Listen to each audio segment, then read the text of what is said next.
twat. Look at this fucking bell. With his bloody selfie stick. Why is it? Oh, because I'm on airplane mode. Go away, Bluetooth thing. How do I sound? Nasal. No. You sound fine. I'm not baritone enough. No. Okay, cool. So today's one is about money, how it works. Yeah. I'm trying not to make any rude jokes. Yeah, try. I'm very laissez-faire. How did I say that? You seem more educated than me. Yeah, I seem, yeah. Is that laissez-faire? Laissez-faire, yeah. Is that correct? Yeah, I think so. Yeah. I mean, I think you'll get away with that. Hello, everyone. Welcome to the Coin Bureau podcast. This is Guy and his good friend Mike. Hello. Hello, Mike. And today we are talking about all things crypto. All things crypto. But where are we today? Where are we recording from? Yeah. I'm glad you asked, Mikey. So today we've taken our recording studio and we're recording from Elon Musk's personal bathroom at SpaceX headquarters. Which is now grimeless. Grimeless, yeah. Yes. No grimes whatsoever. There's a kind of aura of sadness in the air, don't you feel? Yeah. And I'll just sort of describe our surroundings a little bit for the listeners. Maybe for those of you who haven't been inside Elon Musk's personal bathroom before. Okay, I said in this podcast that we're going to talk all things crypto.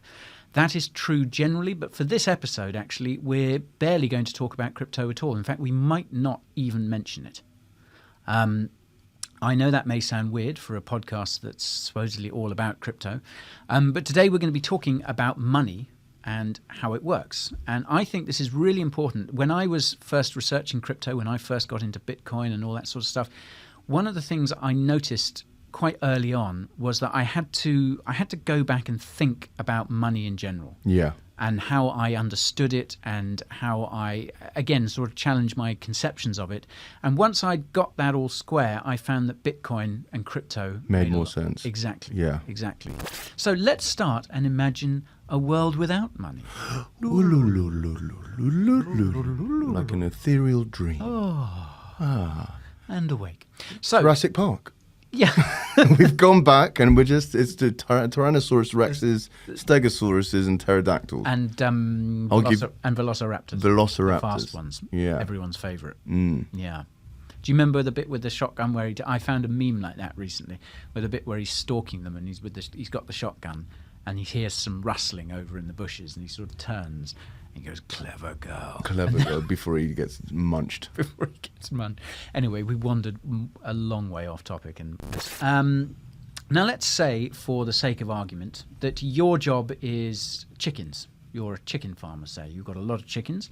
And I'm slightly lower down the social scale. I farm, I grow vegetables and perhaps I have a lot of turnips. So let's imagine the sort of situation. You're a bit chickened out. I'm a bit turniped out.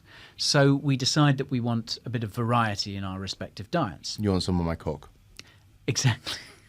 Yes. I'm not. I want a good rooting from you. Root veg from you. You've somehow managed to take two sort of quite innocuous sounding things and make them rude. I think that's genuinely impressive. Thank you. And if we're just sort of exchanging amongst one another, so it becomes very, very difficult. So if I was determined to get my hands on your chicken, but you're not willing to accept turnips, then I have a problem. I have to go to another villager who maybe specialises in something else that I want. So you need to know what I want, and then find it and hope that the person who's supplying what I want also wants what you're giving. Exactly. I think someone would have tweeted about it at least or something. Yeah, like put a tweet out like, "Hey, we should get some cash." Yeah, we need a monetary system here, guys. Can anyone help with that? Hashtag no turnips. We're so sick of sick of turnips and chicken. The turnip farmer got bad himself combination. A sword. Actually, no, that's a roast, isn't it? Which is great. Yeah, a roast dinner is great, but you need gravy and potatoes. Yeah, there's no real way of doing it. So when was the first coin started?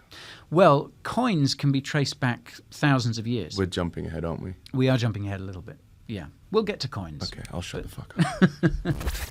Now, if you think of a turnip, say, a turnip is not going to be a great store of any kind of, well, it's not going to have much saleability over time because it will get rotten. Yes, it's going to go off. Yeah, there's the famous sort of turnip window. Yes. That all economists Get talk your about. turnips! Quickly! That turnip window's closing. Whereas a chicken, you just kill it when you want it.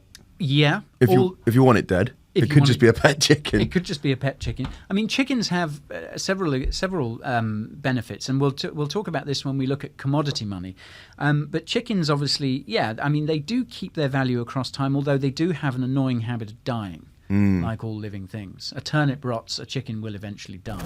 Let's talk quickly about metalists versus chartalists. Moving swiftly on from chickens. We will get back to chickens. Good. I should remind listeners that not this podcast episode isn't going to be focused solely on chickens, but chickens will be mentioned quite a few times. Yeah. And in fact, I think there's a cut scene from Austin Powers, Where he Gold Member, explains it. where he explains, yeah, Stop with this Stop. childish listen, shit. Austin, I am from the medalist school of thought. I love the fact that a currency is backed by something tangible, and I love the fact that it evolved to take the place of barter because I don't like turnips, Austin. Sorry, I've offended a lot of Dutch people there, probably a lot of film lovers as well. It takes place, but not at a sort of societal level. It might, you and I might swap something. Do you remember when we were at Hogs. boarding school? Yeah. Yes. There was a kind of barter economy there. Oh, not for pogs, no. Not for pogs. For booze, Booze. fags and porn mags. Exactly, yeah. Booze, cigarettes, and porno. By fags, I mean cigarettes, yes. Yeah. Well, Well, boarding school is boarding school. yeah, I mean, other stuff might have gone It's on. coming out. You heard it here first. Perhaps I stole a chicken from you. Yeah. And then some sort of punishment needs to be enacted upon me. Now, knowing you as I do, that punishment would probably involve A sword. and striking somewhere around my head. Yeah. And that would sort of settle things. It wouldn't be the ideal outcome for me. No. And you could argue that it throws up a lot of other problems. So, Cleaning swords. yeah, exactly. You'd have to then clean the sword. You'd have to answer to my wife or anything like that. Probably wouldn't be too She'd get happy the about sword it. She'd be put to the sword. I mean, we can see that Everyone's getting the sword. without money, society just becomes people hitting each other Just with being swords impaled, until yeah. you're the last one standing. We become better at working with this technology that is money. We find it can do more for us. Yeah. And this is something I think we'll just keep circling back to this over the Money episode. is a technology. Money is a technology accepted by everyone else in the economy that we're operating Yeah. in. So that stops me from declaring that my turnips are a medium of exchange and this is what we're all going to be using, because everyone would turn around and say, no, Guy, that's not what we're doing. Actually allergic to turnips. Yeah, okay. I'm getting my sword. Yeah. I'm allergic to them too. I have a really bad reaction. Bad to reaction. swords. Whenever my sword comes into contact with me, it just gets quite red. Commodity money. So this is physical things that have value in themselves. And the way you're looking at me, you're going to say... No, I'm just trying not to say a really anti-Semitic joke, right? I just think of something just like, should I say it? It's going to get cut anyway. We're just wasting time here. And then it just broke a little smile on my face.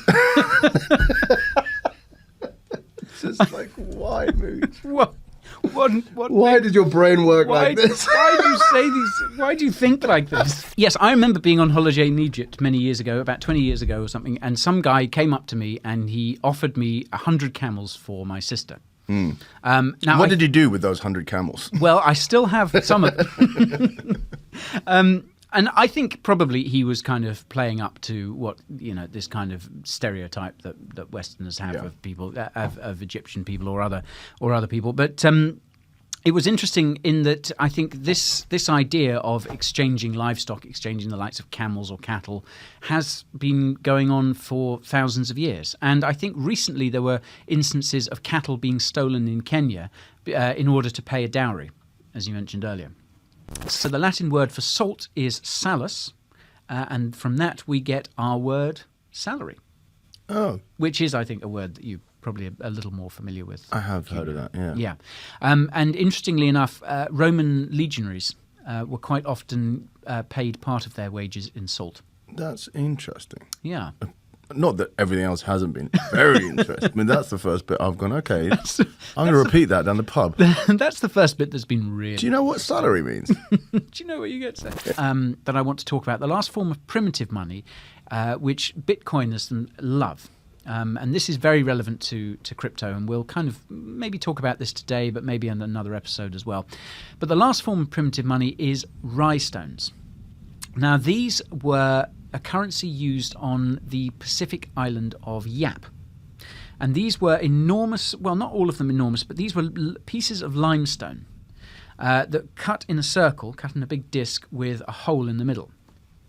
And these pieces of limestone could only be quarried. They weren't available on the island itself. They could only be quarried from nearby islands. I think one was called, the nearby islands of Palau and Guam, which were about 300 or 400 miles away by canoe. So these short in supply then. Yeah, exactly. And actually, with the rye stones of Yap, there was a story about an Irish-American captain called David O'Keefe, who was washed ashore on Yap. I think he was shipwrecked, and the Yap Islanders sort of scraped him off the beach and saved his life. And he spent some time on the island and realised and was shown how they were using these stones. So, as a way of showing his gratitude to them, he decided that he was going to try and use dynamite. He thought, I tell you, I know what I can do. I can go to Palau or Guam, and I can use dynamite to easily make some more, to easily get some limestone and make some more. And I think his idea was that he wanted to export coconuts from Yap to, I don't know where it was exactly, but he wanted to export coconuts in order to make coconut oil. So he went and got some dynamite, and he made some rye stones, and then he went back over to Yap, and he presented these new stones and was like, right, give me your coconuts. Also, gold keeps better than any other metal. Copper obviously tarnishes, gets that green, oxidizes, exactly. Silver tarnishes as well. I mean, it's still pretty durable, but not as durable as gold. I mean, gold... I love gold. I love gold. So in this case, the emperor going, right, here's some paper money. It's valuable because I say it's valuable. Got it. It's not tied to any sort of metal or anything like that. Just trust me. Yeah, exactly. Just do what you're told, or I or someone close to me will get their sword out. Yes. Yeah. It's going, hey, I'm in charge. Do you know why? Because that's my face. It's my face on the money, man. When your face is on money, you can do whatever you want. Yeah. It would have been a good sort of claim, wouldn't it? You think it would be much easier to get money out of people if you go, yeah, give me your money, because that's mine. It's got my face on it. Technically, yeah. Technically handed over. Yeah. I mean, I can't imagine our queen doing that. She famously doesn't carry cash. She doesn't need to. She is cash. She is cash. Take a selfie. Take that. There you go. Do you think she just goes into a shop and sort of stands in profile? Yes. And she sort of goes, meh, meh, you know? Yeah. I mean, you've got it on a piece of paper. The real thing's here. I believe that's mine. That's definitely worth 50 quid. Yeah. It's definitely worth 2 packs Hand of Rothmans. it over, or I'll set the corgis on you. Elon! Turn it off, we're podcasting! Please, Elon, just another few minutes. Thank you. And the Bank of England then lent William £1.2 million. Which Back in the day, that would have got you a good old navy. Yeah. Yeah. So that's what. And then we crushed the French, or? Yeah. Yeah. Gold member would be. Is that the case today, though? No. Not at all. Oh. Yeah, and this is something that we'll cover, and this is when people say, "Oh, Bitcoin's not backed by anything." It's well, neither is fiat money. No. Nixon, that guy, he abandoned the gold. I am not a crook. I am not a crook. Exactly. Obviously, was the kind of the low point for fiat money, and this is what brought us to the invention of Bitcoin and the birth of cryptocurrencies. And this, again, is something we're going to cover in the next episode. We're going to look at why Bitcoin was invented, what it was invented in reaction to, and the problems it looked to solve. How have you found today? Has it been a wild ride? Wild is not the word I would use. Fascinating is. I mean, from turnips to pegging, we've covered a lot. We have got Let's flush this toilet, get out of Elon's bathroom. Yeah.